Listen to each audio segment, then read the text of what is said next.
कार्यकर्त्यांना विनंती आहे त्यांनी खुर्चीवर बसून जायचं आहे.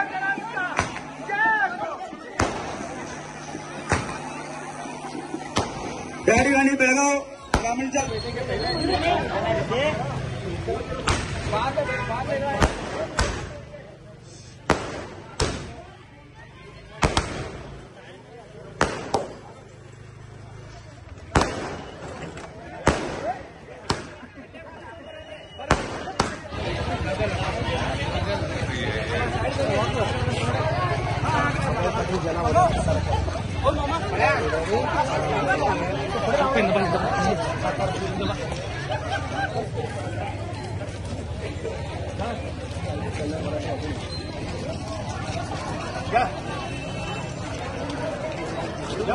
एवढंच सांगू इच्छितो जोपर्यंत आजपर्यंत आमची आई वचन दिलेलं आहे ते वचन आजपर्यंत पूर्ण केलेलं आहे.